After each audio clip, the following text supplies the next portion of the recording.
Welcome to video 2. We're so excited to be here and bring you back into our core fit pillar foundation to a stronger new you, new year. We just highlighted nutrition and hydration, and today we want to really give you all of the proper movement and strength importance for your stronger body. Have you felt where it's difficult to get out of bed, or that your knees and back are in more pain than they've been years past? Or maybe you have difficulty even just playing outside with your kids because of injuries that you've had in the past. Different things can affect different people at different times, but I'm Kim DeMado, and this is Tim DeMado, and he's going to share a little bit more about himself. Kim and I have been in business together with Triple Jump Fitness since 2009. I myself have lived in Maine since 2004. I was a manager at some Boston sports clubs in Boston, 2 different ones. Prior to that, I also was a strength coach at Mike Boyle Strength and Conditioning. Triple Jump Fitness, we have everything from toddlers, 2 years old up to 12 in gymnastics programs. And we also have middle/high school athletes who work with us, as well as our adult clientele, whether it's one-on-one, semi-private, 2 to 3 people, or a small group, 6 to 10 people. Part of our programming that we've done either with our one-on-one clients or in our group training, we have seen over the years such an amazing growth in their strength and their proper movement. And our programming that we've taken, we wanted to share with you today, and that being the importance of proper movement, which is basically our posture. Number 1 is you may not be in pain, but your posture can cause the pain over time. So posture really has 4 rules that you really want to focus on.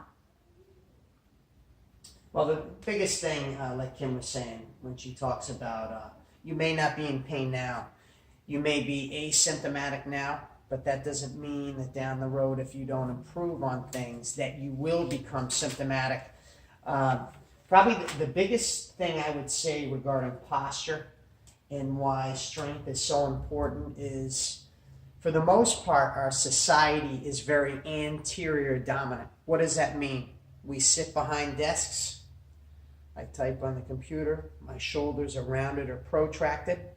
And all that sitting I'm doing too, my hip flexors are in a chronically shortened position. Now, the hip flexors are right here on my anterior hip. But what a lot of people don't realize is those hip flexors have 22 attachment points on your lumbar spine. That's a lot. So when people talk about back pain, a lot of that can be rooted to being so tight in the hips, which is going to happen if we are sitting a lot, which obviously we know our society does a ton of sitting. Technically, even people who are just doing a lot of jogging or walking, all that is using your knee extensions, your quads, and those hip flexors are tight. Riding a bike, same thing like that. So where we like to really come in is how are we able to counterbalance some of these issues we have with pattern overload or repetitive motion. And understanding that your core is not just crunches, right? Our core starts at our shoulders. It actually roots all the way to our pelvis and our hips. So really understanding that all those crunches are not going to give you those 6-pack abs, that it's really the part of the core is our posture. And so our second rule is about supporting yourself either actively or passively. Passively might be sitting in a chair properly with our shoulders back, but when it comes to being actively supported, you want to share a demonstration of a deadlift for me? It's if you're rounded, right, versus being supported actively, right, versus, right? Yeah, I mean, if you're talking about a stiff-legged deadlift, get people into the habit of actually, if I do this right now, I am actually moving from my hips. That's hip dominant. I am not just, I can't even do it. I'm not shoulder dominant here, okay? I do this. Now this is all, my back is completely out of the equation. This is all posterior chains, hamstrings, glutes. Well, technically my back is tied in with that, but it's not the prime mover. And if you see, I move like this. There is no slouching at the shoulders, okay? My shoulders really staying out of it. Right. And another thing to be super mindful when it comes to our posture is anything that we overdo. Tim actually brought up a runner. If I over excessively run, or if I cycle, or if I swim, it's all anterior, right? About 12 or 13 years ago, I was helping us rebuild a stone wall, and I was picking up one stone and moving it here, and doing this motion for 8 hours on a Saturday, 8 hours on a Sunday, because I can, right? But what happened is I woke up on Monday morning with my spine completely curved over. All one-sided dominance. So what I had to, with a lot of PT, was basically stretch myself back into position, but also strengthen the opposite opposing side. So it's really a postural, structural piece that we really have to be mindful of. And lastly is just the counterbalance in your life. Your core, whether that's your structure or your body and life, is balancing everything. Everything has too much of anything is too much, right? It's doing your workout, having your rest, having your recovery, having your nutrition, and having all of the proper nutrition. Yes. One final thing I wanted to mention when you talk about when we talk about being anterior dominant, how do we then make that connection to being in the gym? Look at it this way. You've got your push muscles and your pull muscles. And talking about the whole thing with we tend to have rounded shoulders, protracted shoulders. What that means from the standpoint of strength training especially is to make sure and be cognizant that you are pulling as much or actually even a little bit more than you are pushing when you're in the gym. We tend to always be thinking beach muscles, biceps, pecs, right? And we need to also be thinking those pull muscles, all right? Rowing, pull-ups, things like that. The other thing, back to what we talked about in terms of are we symptomatic with injuries, or right now we're asymptomatic. If you do a ton of pushing all the time, you completely neglect your back, because really at the end of the day, when we look in the mirror, we don't see our back. What we do see is the pecs, we see biceps, stuff like that. But you will eventually have some serious shoulder issues if you are not making sure you're equalizing, or like I said, doing a little bit more pulling than you are pushing. That's one of the best things you can do for optimum shoulder health.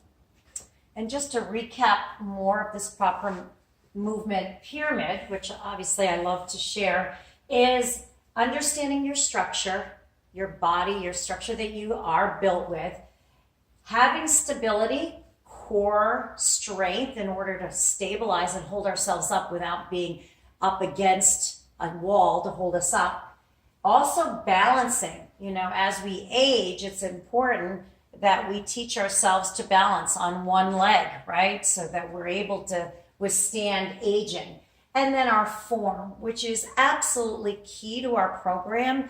You can do all the training you want in a gym, but if you don't understand the form, you can actually be doing something improperly, which will set you back. So very basically, proper ways of sitting, whether you're slouched over at your computer or in your car and you're not sitting upright, how you bend over to pick up the toys or to the dog or the kids or whatever, is knowing that we should bend our knees. These are all basic movements that we do in an everyday life, but we also want to engage and learn why it's important to hold the core in place, even in our proper movements in exercise, but everyday life, like pushing or raking or shoveling for most of us. and why so many people end up getting injured because they're not strong before they went into that movement. Yeah, a good case in point is, being from Maine, let's talk about shoveling snow. Everybody does plenty of that here. Instinctively, without thinking about it, people naturally want to shovel snow, and I try to keep my legs straight. Why? It takes less energy to do that compared to if I bend at my hips and my knees. Now I'm kind of like in a quarter squat doing this. This is the way to do it, because now I am letting my lower body do the bulk of the work, as opposed to I keep those legs straight. I'm asking my back to do the bulk of the work. You're just asking for a back injury if you do that. Right. So once we talk about proper movement, it leads us right into the importance of strength and why the body needs to get strong in order that we can have the balance and the structure and all of the movements that we do throughout the day. It just doesn't happen. So if any of you have aging parents and you see their bodies starting to move into a poor posture, they aren't able to do the things that they were doing, it's from the lack of strength. And that is one of our important pinnacles. But there's also a lot of myths that go around strength, and people are afraid to pick up weights because they're too afraid that they're going to get big and bulky. And why can't that happen? Well, if we're talking about males and females, a lot of it comes down to hormones. And a lot of times we'll hear when we meet with females initially, they say, I don't want to use heavy weights because I don't want to get big. Unless this female is taking testosterone, hormonally, she's not going to have the ability to get big like that. One of the misconceptions too is people think lifting heavy weights you're going to get bigger, and it's actually just the opposite. If you're doing low weights and you're doing more, anywhere from like 8 to 12 reps, if there's any chance at all that there's going to be any increase in size, it's going to be from doing higher volume than it would be, say, if you were in a 5 to 8 rep range with weights that are going to allow you to pretty much only be able to complete 5 to 8 reps. One of the other myths I always find interesting is that women can't do pull-ups. And it's such an amazing and great exercise for the upper body, but especially when I'm working with females, and Tim too, where you might be a little bit fuller in the bottom half and much more of a triangle shape. And the first thing a client will say is, help me work this lower body. Well, part of that, it might be your structure, and there isn't anything we can do with that. But we can build up their upper body and give you more of the hourglass. So often is that the upper body needs to be strengthened. From pull-up standpoint, we also have assistance. You don't start with a body weight pull-up. There's all types of ways to build up to that. Another, myth is, if you have taken steroids, will that change your body?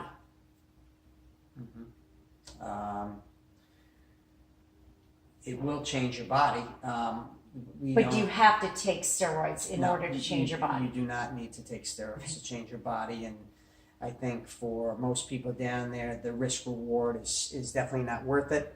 At the end of the day, you want to be in a plan. You want to follow a plan, and you need to realize in terms of strength training, whether it's even getting ready to run your first marathon, there has to be a plan in place, and you have to learn how to embrace the journey.